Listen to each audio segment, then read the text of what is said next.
moss growing on your feet, for sure. No. But I'm glad to be back. Glad to be at home. Glad to, Anyway, got tons of stuff to do. Big week. Yep. A lot of news this week as well. Absolutely. On the waterfront. And we have somebody who's very famous now. This person was very famous before we knew her. We needed her more than she needed us. She's the purveyor of Maven's Notebook, Miss Chris Austin. Welcome, Chris. How are you? I'm doing great. How are you guys doing? Good. Hey, we wanted to toot your horn, but we were told by our HR department we're not allowed to do that. So we're going to ask you to do your own. We want to, again, congratulate you on your most recent award. And can you kind of tell us, well, we know, but tell our listening audience what it was and how does it feel to get it? Oh, it's really great. It was really nice acknowledgement. It was from an organization called the Bay Institute, and they're actually an environmental organization that advocates for, better flows and things for San Francisco Bay as well as the Delta. And they honored me with an award for environmental journalism that a lot of really great journalists have gone before and won. So it was really an amazing honor and really nice to be recognized in that way. The environmental community, there's not a lot of funding that's available from them. Let's just put it that way. I'm really funded more by the water districts and the water agencies because they're the ones that have the ability. And so it's great when an environmental organization recognizes my work and they they understand that I'm not just a voice for the water agencies, but a voice for everybody in California water, which is what I try to be. I try to, I try to be as inclusive as possible of everybody's view. Yeah. The only time I don't really is if it's a personal attack rather than a debate on a viewpoint, or bad language, or unfounded allegations. We don't get personal on these things, but I really, or if you're just factually wrong. Sometimes some of these things, if it comes out and slaps your face, it's just wrong. Then I can't. But for the most part, I can put up everybody's everything, which is really what I try to do. So it was great to be honored in that way. And we're very honored to have you on our show all the time, and we do appreciate you. And I just it's a lot of fun. Well, I get to talk to like the two people who read my blog. Well, hey, we've missed you the last couple of weeks actually since you've been gone. But anybody who reads the blog and the content on it, right, gets deep into the matter of the material, knows that you keep a fairly neutral position, right? Geneva, Swiss, however you want to phrase it. Yep.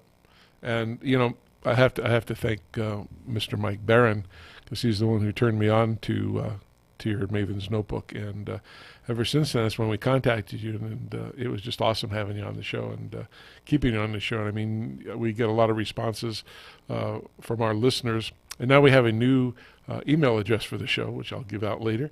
I just got that up and going. Exciting. But we get lots of compliments. People tune in to hear what you say, and now they go read it every single day. So that's nice and very appreciative. Yes, and we also just so everybody knows, we don't have a stake in Maven's Notebook here at the Water Zone, but you can contribute and help sponsor that as well as an individual. And just go to mavensnotebook.com and read all about it and the information about sponsoring that, and it gives Chris a little bit more things to go forward with, and anything that our audience can do for you, we do appreciate that as well. So.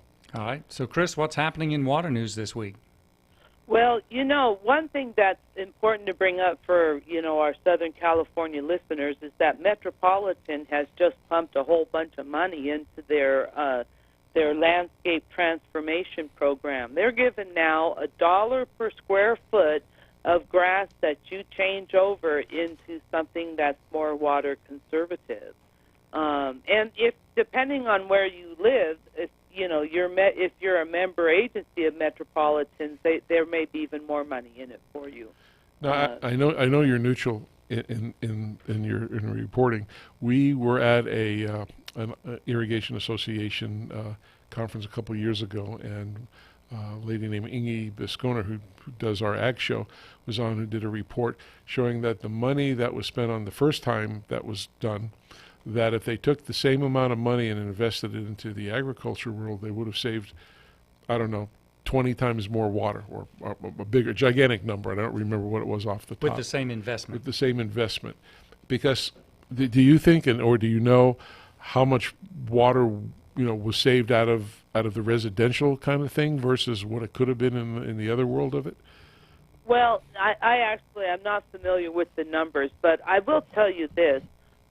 Agriculture water conservation is really tricky, because in a lot of instances in these basins, the water that they take off the field, the tailwater, they put onto the next field, and sometimes it goes down the canal to another user. Also, that water trickles down through the roots and recharges the aquifer, right, which they then, again, will pump from and use. So, while we all need, agriculture uses the most water in the state. Well, I mean, that and the environment, and it's debatable, which gets, couldn't it offset the pumping, buying the pumping equipment and the energy charges and things? I'm always thinking, where do they get the biggest bang for the buck? It's really hard to say, and I think we all need to be efficient with our water, and that includes the farmers. But I'll also point out the farmers are also businessmen, right? And this water is a major input to their crop, and especially with water rates that they're paying.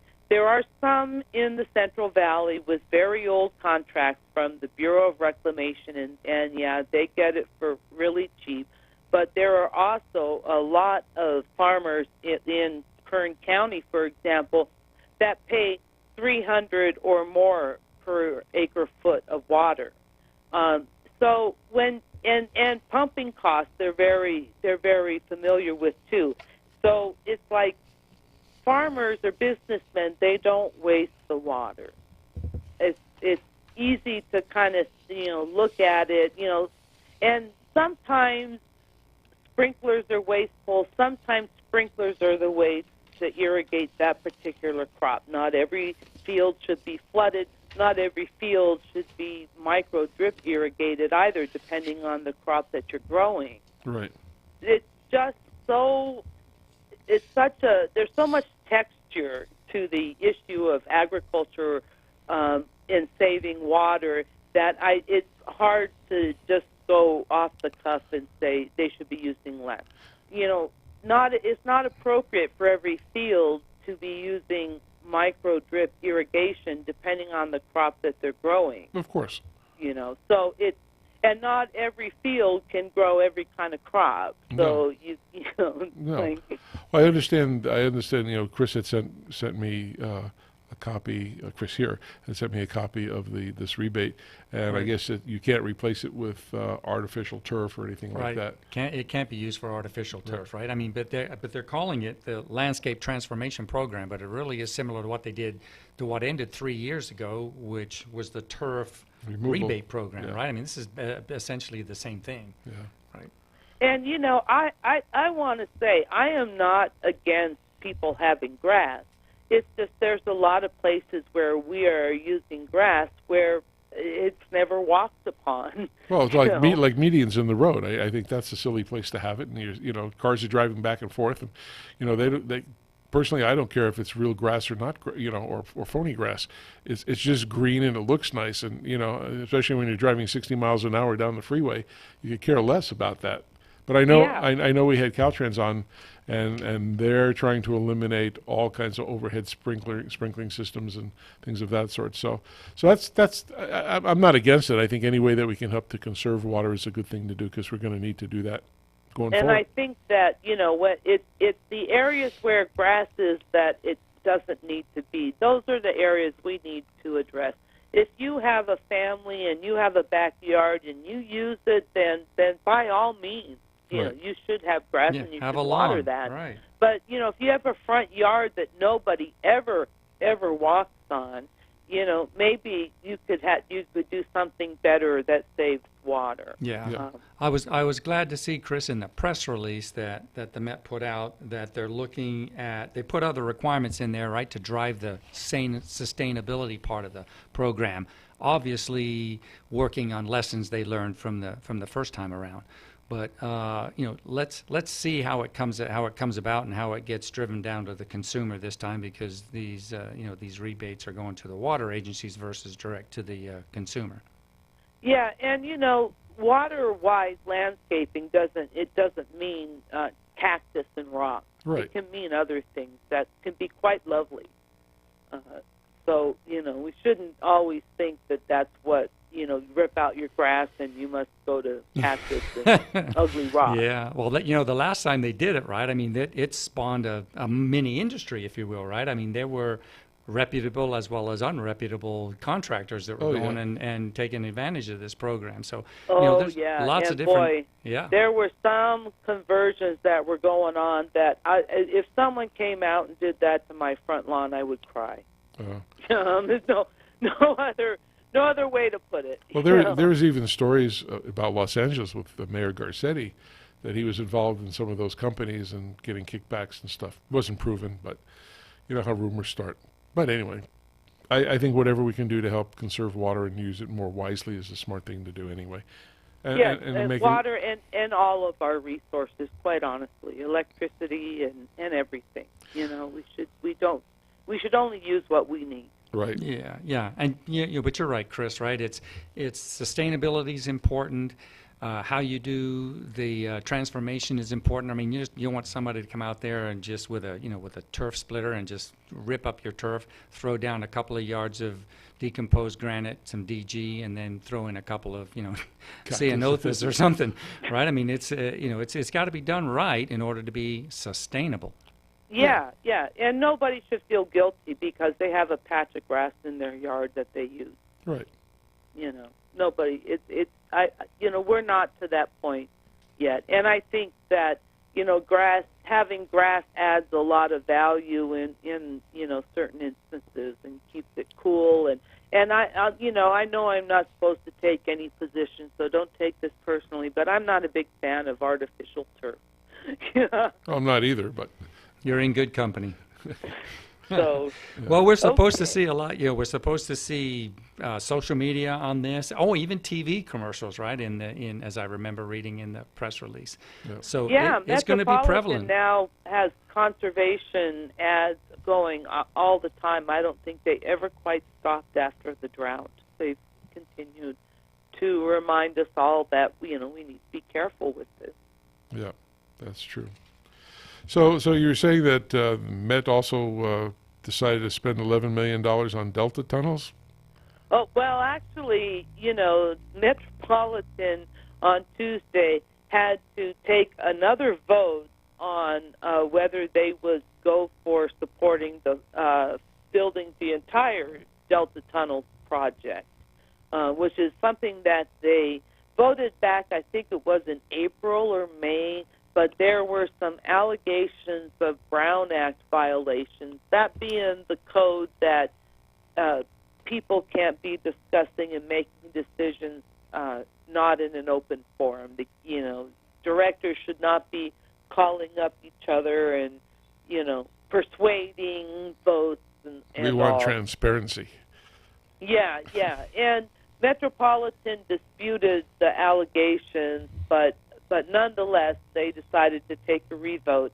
And it was clear, listening to the meeting, that, some of the directors really had a problem with some of the things that sort of came out in the public record request. Right. But nonetheless, they voted to continue to fund the rest of the Delta Tunnels project that currently is unfunded, so it goes beyond the amount that Metropolitan would have to pay for on their own, with the idea that this extra capacity will be sold to Central Valley farmers or other people who, it's been hard for Central Valley Project, that's the federal farmers, to participate in this because they have a whole different contract system and a whole different thing going on. I guess that's the easiest way to say it. So the bet that Metropolitan is making is that, that the farmers can come and make deals, or the district can come and make deals with Metropolitan directly to get some of this water. And Metropolitan is betting that that's what's going to happen. And, I have to tell you, with the fact that there's now groundwater regulation in the San Joaquin Valley, and on top of that, last week the State Water Board released their proposal for flow requirements for all the rivers in the Sacramento and San Joaquin basins, and they are saying that more water needs to be left in the streams in order to, so we can continue to have our native fish, like the Delta smelt that maybe you don't care about, but like the salmon, which a lot of people do care about. Can you eat the Delta smelt? I know they're so tiny, like sardines. It's not a bait fish and all that. It's but it's kind of an indicator, and it's pretty much thought to be just about extinct. We don't know if there's going to be any more. I mean, I see its popularity if you substitute them for the anchovies on pizza. Maybe you have a better taste. Yeah, I don't know. yeah. Yeah, but salmon is no joking matter. No, absolutely not. California salmon, if your salmon is from California, I mean, most of it is coming out of the Delta. And Right. there are fishermen who, fish for salmon, and that's how they make a living. And when the salmon runs are dying, this is a big issue. Yeah, understand. So, and it's not easy. So, but rolling that back to Metropolitan's tunnel decision, the Central Valley farmers now basically are being told you're going to have to manage your groundwater sustainably, meaning you can't, pump it till it's dry. And the State Water Board is saying you're going to get less water out of the rivers because we want you to leave it in. So Central Valley farmers are going to want that water from Metropolitan. There's to me, I don't see any way around that. No, that's true. Last question I have for you, both Chris's. Yeah. I had heard briefly today on the way in about a city in California, and I don't recall which one it was. They were complaining that they had really brown water with deep sediment in it, and their water agency didn't hold public meetings to talk about it. And then that's the Sativa Water District. I think it serves about 1,800 customers down in the Compton area, which is really kind of small. It's probably a legacy water system from when we were all small little Los Angeles, a lot of small little towns all growing together. Right. But they've been unable to deliver clean water, and so a vote was taken, and they're going to dissolve that water district and figure out how to fold it into one of the larger systems in the area. Great idea. Yeah, good news for these people that have had to deal with brown water. Yeah, I have a hard line against water agencies, small ones that. And maybe some of the government officials who let that happen for years. It's terrible. No one should be able to drink crappy water. Sorry, that's just my thing. Yeah, exactly. We know how to deliver clean water to people's houses. Yep. We do. That's absolutely true. And not just drink it, but they have to bathe in it. They have to cook with it, right? I mean, it's everything. Yeah. Oh yeah. Well, so you want to give it to little babies and kids and even adults. I mean, that's just wrong. Well, also when you realize these, especially those in the Central Valley, these farm workers who make hardly any money anyways, and they have to pay for the crappy water that comes out of their faucets, but they have to go and buy bottled water. No, being a human being in the United States, no one should be able to drink lousy water. I'm sorry. Yeah, no one should have to. You're right. Yeah. Hey, back on the conservation issue, right? I saw an article, Chris, from U.S. Geological Survey. It was a report that came out that says, as of this year, as of the end of 2017, actually, that the per capita home water conservation as compared to 1970 levels was 9% lower than it was back then. That just amazes me, and that's also corroborated, I think, if I remember reading that article, from average monthly water withdrawals that were registered by each state and reported to the U.S. Geological Survey. So when you look at water conservation and all the efforts that were going on, it really tells us that this is a journey, right? Not a destination. There's no end to it, and it's the new reality. That's absolutely true. And I would have to confess that I think that a lot of that water savings has come from the easy, low-hanging fruit, making our appliances more water efficient, using low-flow toilets, things that we don't have to really think about. Just purchase the fixture and it does the job for you. I think we're starting to move into the zone, though, where we're going to have to start thinking more about how we're using the water and not just counting on efficiency of appliances to make it all up for us. We're in Asia. I heard this the other day. Maybe one of you two could tell me that in one of the Asian countries they have a big water issue, and they're now making a law that you have to shower or bathe together. Didn't hear that one. I'm not joking. I'm really serious about it, but I don't recall what. I'll have to look that up. But I did hear it the other day on the radio. It was someplace in Asia. Yeah, I wouldn't be surprised. My husband traveled to the Philippines, and he said that in the Philippines it's very humid, and they shower twice a day. Although he said the water is not hot. There's no water heater, and they don't stay in there very long. But, no, and they sell mussels on the sides of the roads as you travel through the different provinces, and it comes from the most disgusting looking water that you've ever seen, and they have barrels of these sitting by the sides of the roads as you're driving by, and people stop and buy these, and it's just. Yeah, I mean it's different out there. I think it was Brazil or somebody was advocating. You should just urinate in the shower. Pee in the shower when you take your shower. Don't go to the toilet. Well, it'll save a gallon. Yeah, well, why not? Yeah, goes to the same place, I presume. Probably. Pretty sure it does. All right, so last on the list here, as I was thinking about the Metropolitan Waters Landscape Transformation Program, I just wanted to tag onto that a bit because I wanted to mention earlier when we were talking about the parameters around it and how the Met is going to do it, right?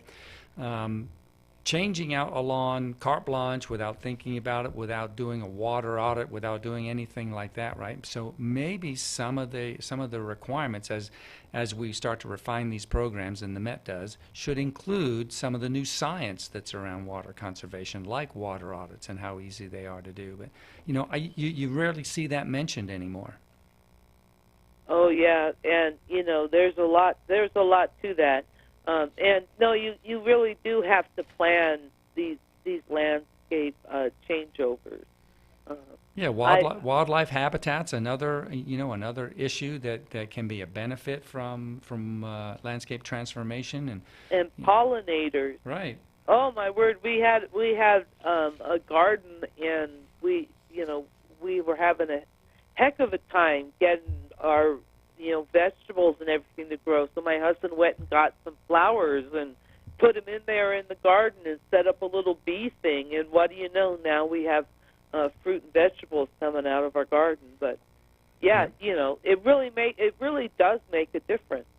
Yeah, probably up until the early or mid 1980s, I wasn't really concerned with that. I wasn't a gardening fan or things like that. But when I started doing it, I mean, I caught the bug, and it's been a lifelong hobby for me. You know, I've got a half-acre lot with a native garden, and I still have plenty of lawn, right? Enough to play croquet on. So there is a balance, Chris, I guess, is what I'm trying to Absolutely. promote. And if you use your lawn, then you should have it. Hey, Yeah. do you have a problem with brown snails? I do not, no. Oh, no, I do not either, but I have to say a lot of people out here do, and the reason why I don't is that this has been hot topic for us out here on the Next Door program, the old Facebook for Neighbors. I bought decollate snails. They're about 15 years ago. They're a predator of brown snails. They eat just your dead plant matter and the eggs of the brown snails, and I populated my yard with them, and 15 years later I do not have any brown snails. That's a good success story. It is, and it cost me $20, and that was 15 years ago, and still to this day, no brown snails. No. All right, well, Chris, we're going to take a little break here, and we will hope you'll be back next week. Oh, actually, next week is our Ag Show. Ag show. Ag Show. Next week is Ag Show? Yeah, so we'll have you in. Well, actually, No, I don't think it is. no. Well, tell you what, I'll call you during the We'll week, check. because maybe we can still have you come on. Okay, well, think I'm always happy to come in and talk water. Absolutely, we love you. You're awesome, Chris. All right, so stick around for the second half. We'll be back with Chris and Rob here on the Water Zone, and we'll be right back again. Good night, guys. Good Good night. night.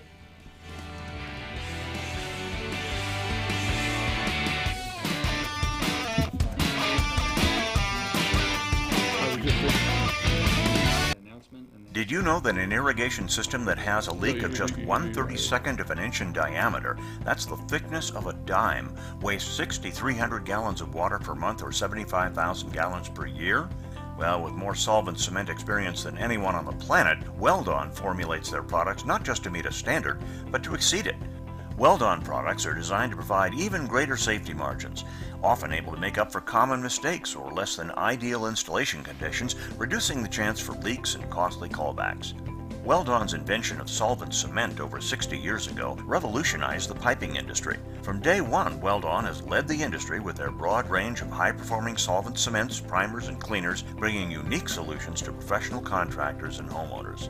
Along the way, Weldon has earned the loyalty of millions of professional contractors who trust their products and depend on their outstanding customer service, live technical hotline, troubleshooting services, and free training.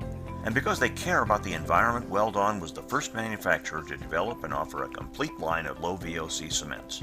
Their hottest formulation is Weldon 750 Hot Weld, a one-step, fast-setting blue PVC solvent cement specifically formulated for superior, long-term, trouble-free performance. So whether you're a professional contractor or just a backyard do-it-yourselfer, choose Weldon, the trusted global leader in solvent cements for leak-free plastic piping systems. To learn more about their complete line of products or technical training, visit the web at www.weldon.com or call their technical service hotline at 877-477-8327.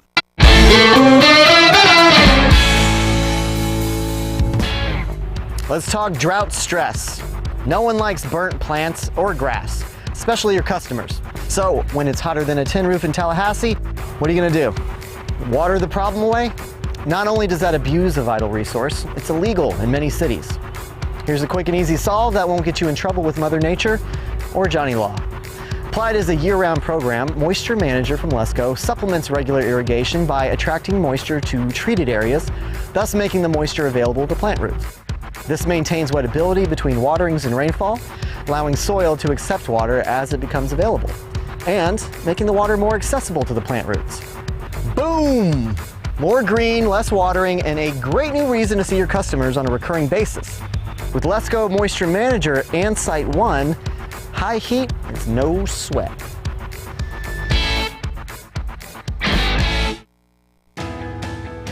Okay, welcome back to the second half of the Water Zone. And Chris, you got some updates on the IA events? Yeah, actually, one of the exciting parts about the Irrigation Association Smart Irrigation Month, which is July, by the way, is that the IA announces their annual industry award winners, right? So that was announced, I believe, on the 9th, or the press release went out on July 9th.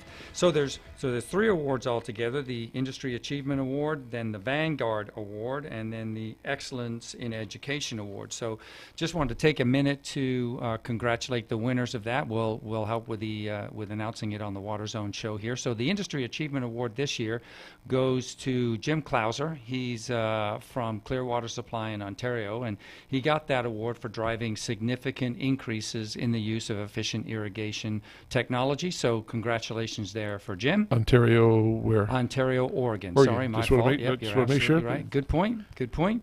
The second award, the Vanguard Award, that's really an award that's given to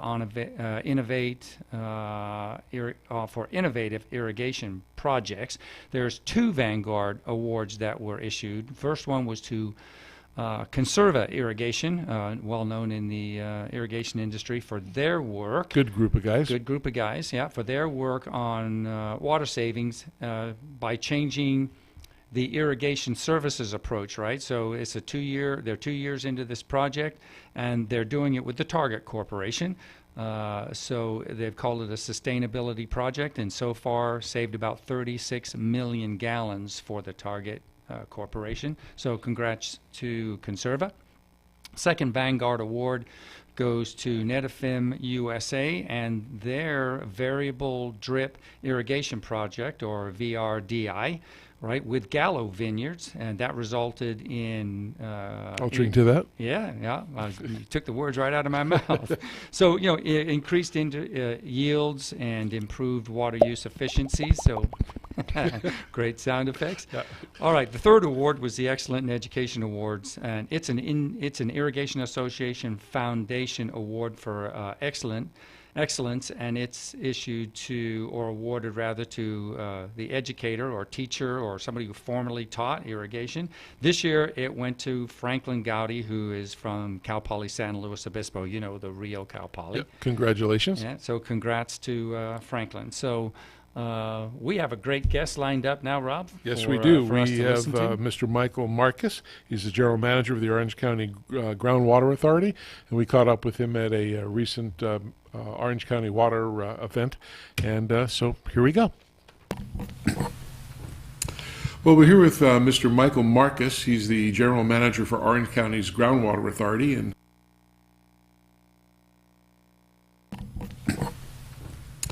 Well, we're here with Mr. Michael Marcus. He's the general manager for Orange County's Groundwater Authority, and he's joining us from the Water What's Behind the Magic Symposium put on by Orange County Water, Metropolitan Water District of Orange County, if I say it correctly.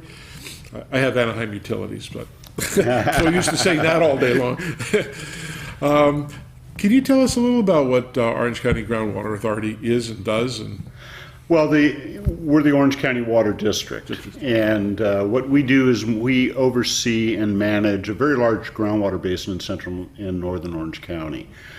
In this area of Orange County, which is approximately 2.5 million people, they are able to pump groundwater as 75% of the water that they use. So that's very important because those cities then only have to rely on 25% of their supply from imported sources. We call imported water that we receive from the Colorado River or Northern California. And the significance of that is groundwater costs about half of what imported water does. So our overall cost of water supply is lower because of this groundwater basin. Now, your program has been pretty successful. I've been to one of the demonstrations where they have a glass and he passes it around and anybody wants to take a drink. And some people are reluctant to do that, but it's amazing at what you can do and how important that is here. And other places like Los Angeles is they're doing it.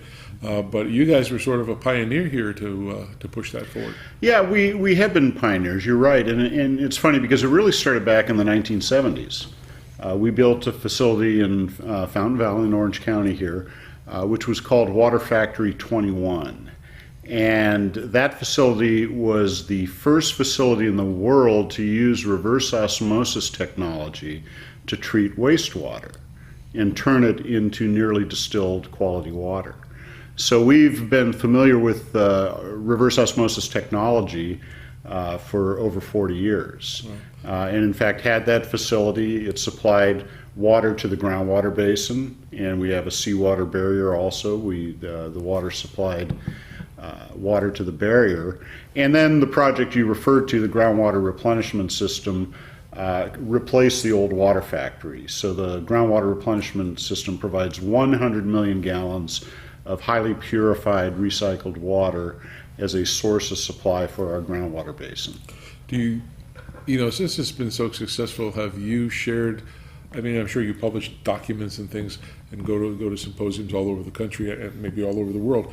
Has any other places outside California really started to adopt stuff like this? Yeah, the kind of the first major implementer was actually the country of Singapore. And they're a very interesting case in point because they used to be a part of Malaysia. They seceded from Malaysia, and yet were totally dependent on their water supply from Malaysia. And so they had to develop their own sources of supply, and they turned to recycled water.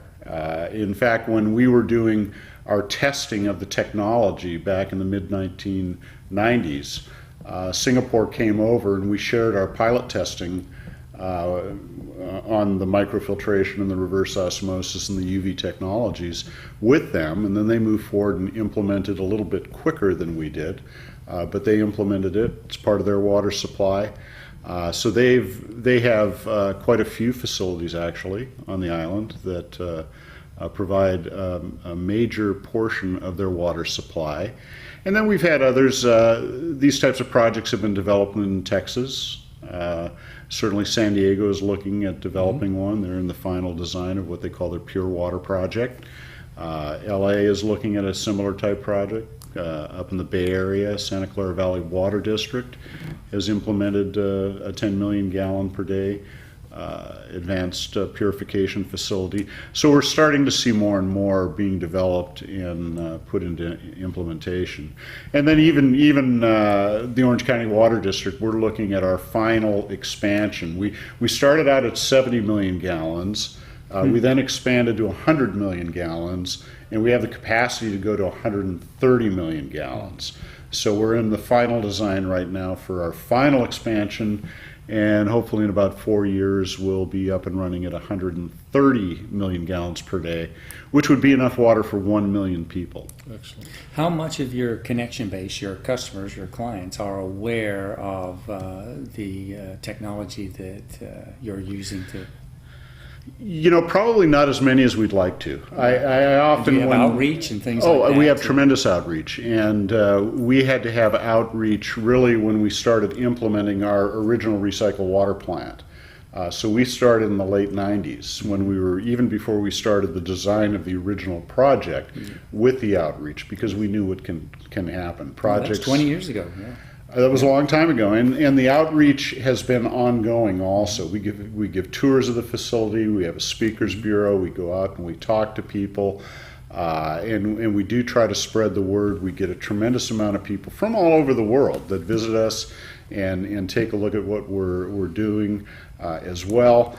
But it still really isn't enough. And I often say that as a water community, the water community in general really does a poor job of communicating to people, to educating people as to where their water comes from. We all take it for granted, right? In the morning we turn the spigot on, the water comes out, and yet we don't realize how that water got to our house. Right. Just the plumbing within the house, and then to go outside into the street, and then to a reservoir and a pump station, and it may have come from an aqueduct from the Colorado River, Northern California. No clue. We just know it always comes out. And I mean, part of that is a testimony to the water industry that it is so reliable, that we have such reliable, safe drinking water. Right. But we really need to educate people as to where the water comes from and have them develop what I call a water ethic on how we use our water. Sure. Because we use quite a bit of water.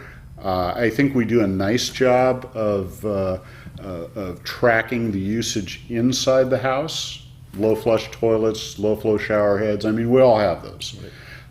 It's on the outside where most of the water is used, where we need to dial it back a little bit. Right. And that's where, like I said, if we start thinking about things, we can do that. Hey, let's put my timer on 3 times a week. It's raining. Let's turn it off. And when we start developing that ethic, I think we'll see. We'll be able to kind of increase the population just like we've done, and not necessarily increase the water demands. Yeah, outreach can be very valuable unless you have an uninterested or an apathetic audience, right? They don't really know about it or they're not interested in it. So being able to reach those customers and make the value and the importance of the technology you're using, that's a big important part of it. I think we see that in millennials and young people today. But those of us who grew up without conservation in the beginning, it's sort of like, Do you think that the public really understands the true value of water? As an example, we all can go to the gas station and put gas in our cars. We take the nozzle, stick it in, and you can watch the pump go. And you can see, I'm up to $10, I'm up to $20, I'm up to $60. But they know that instantaneously. They know it right then and there. Unlike our water bills, you don't know until you After get the the bill. fact. Yeah, after the fact to do that. And so I don't know if the public really understands the true value. We've had people, and we've met and been on our show, the Consulate General of Israel, and another author from New York, a gentleman named Seth Siegel, wrote a book called Let There Be Water. He's been on twice and things, and they were explaining how they recycle water, and we were surprised to learn that their enemies around them buy water from Israel, and how much Israel recycles the water, and how they mine it, how they take the toilet paper, I guess is the way he told it to me, and they take that and they recycle that, the oils that are in there, they take that out, and then that's resold again.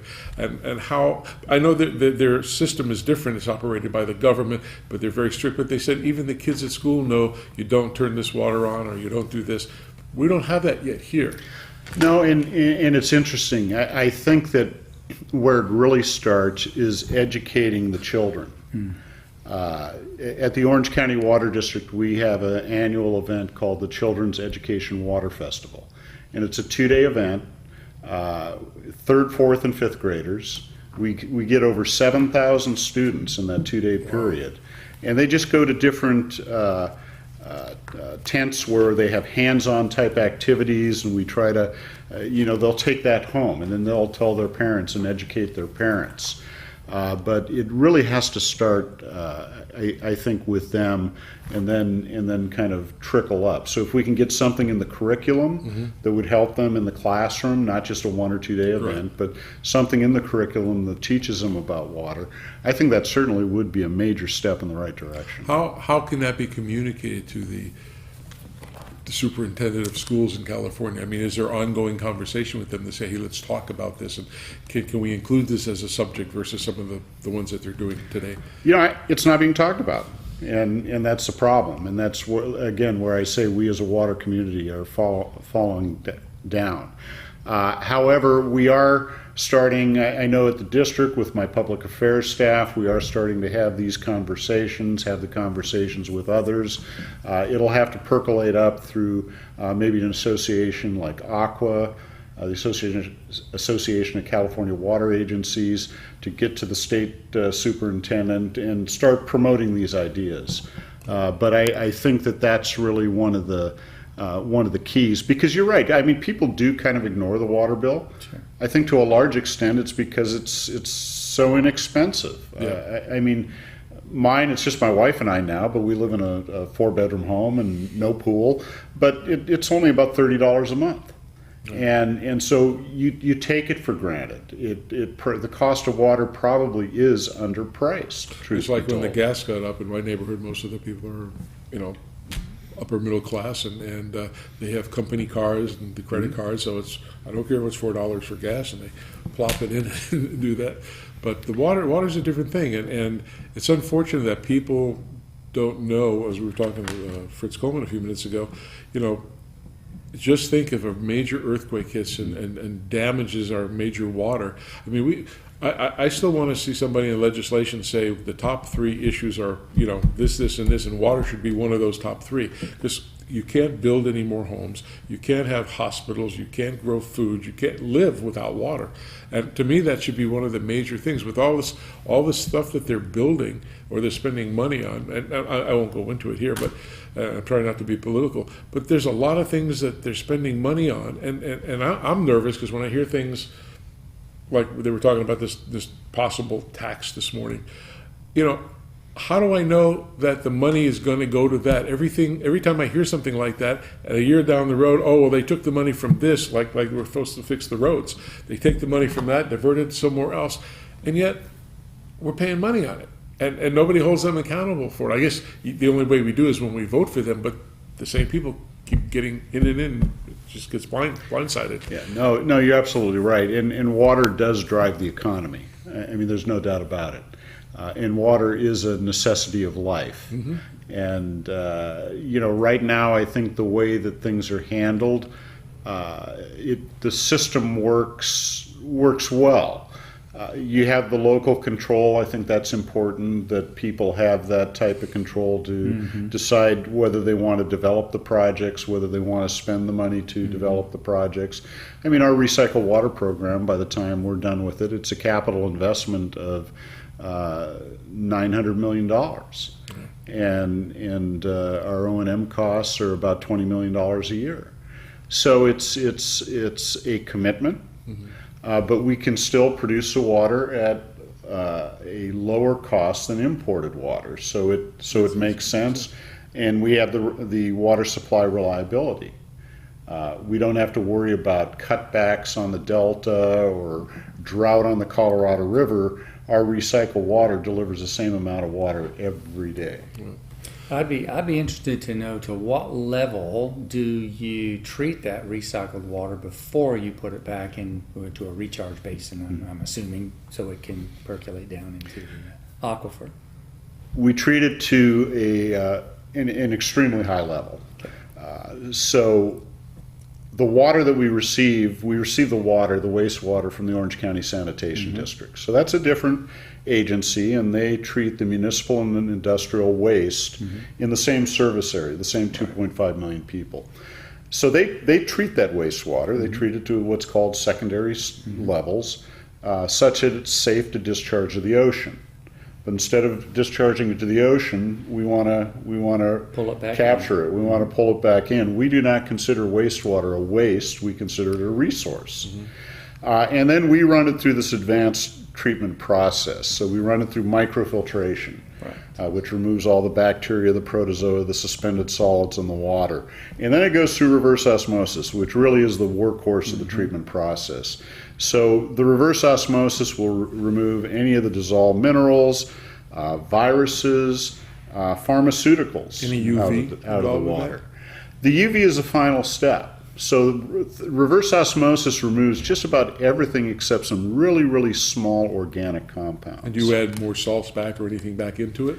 Well, first we send it through the UV, and the UV gets rid of the organics. Now the water, as we've stripped out almost all the minerals out of the water, so we do have to add some lime back into the water to stabilize it. If we did not add some minerals back at the end of the process, when we put the water in our cement mortar lined piping, the water would try to leach the minerals out of the cement lining and over time dissolve it.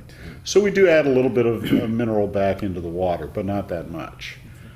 A lot of homeowners or businesses talk to us about our products, and again, we don't promote. It's not our business to promote our product on the radio.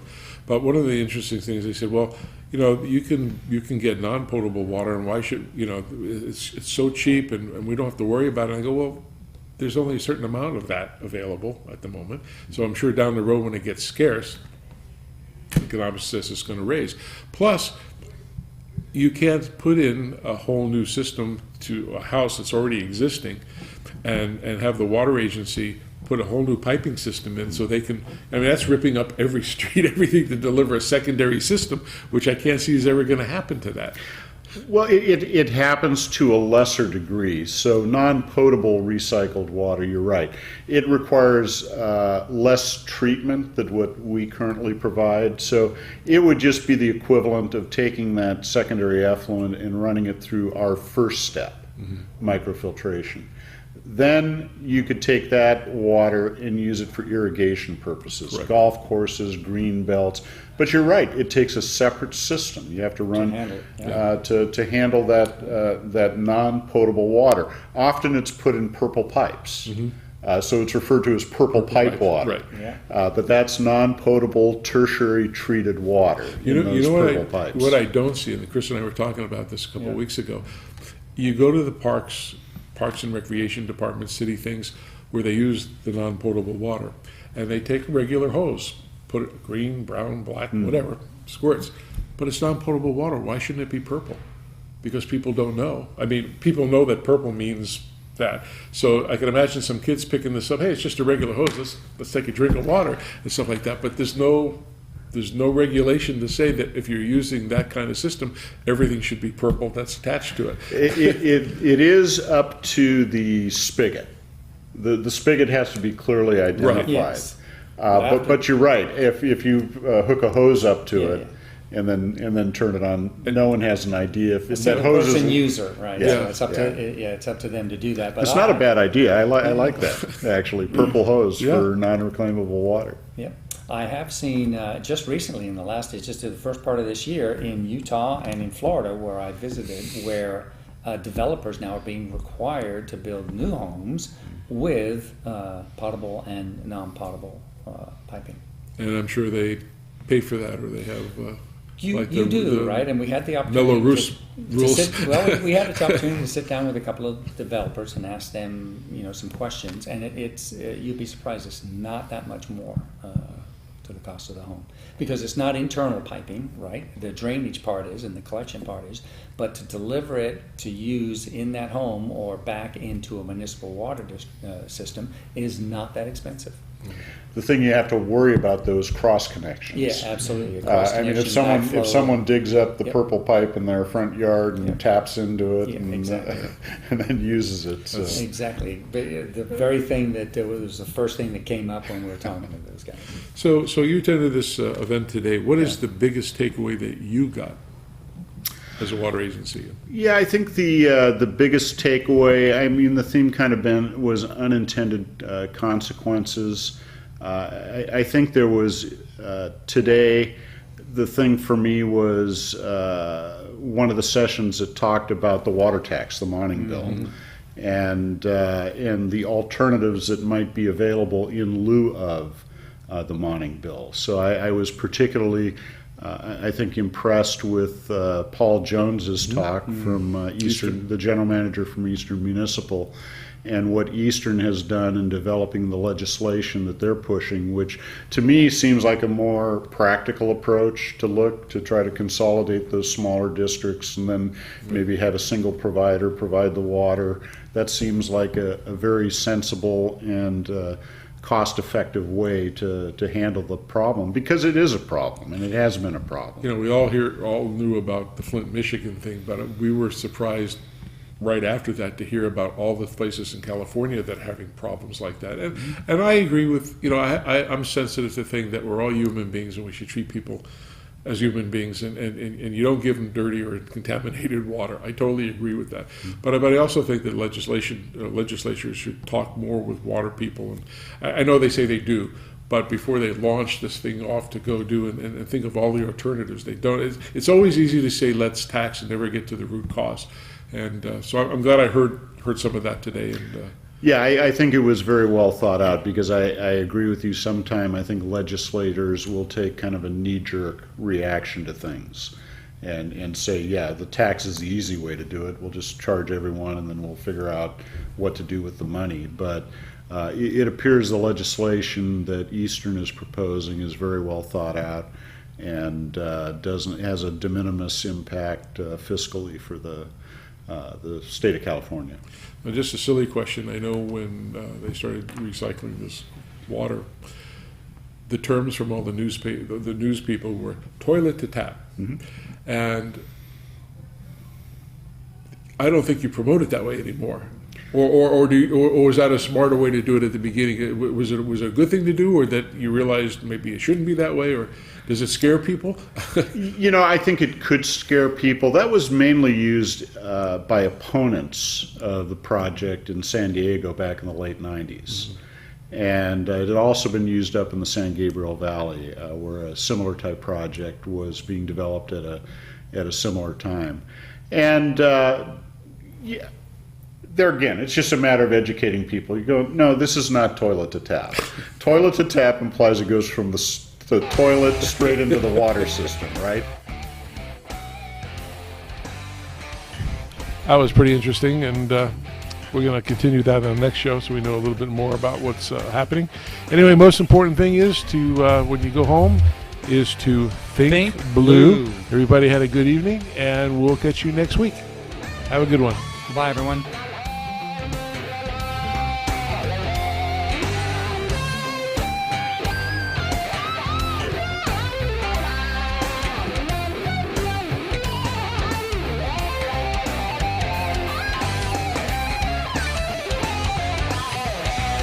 KCAA Loma Linda, 1050 AM, 106.5 FM, and now 102.3 FM.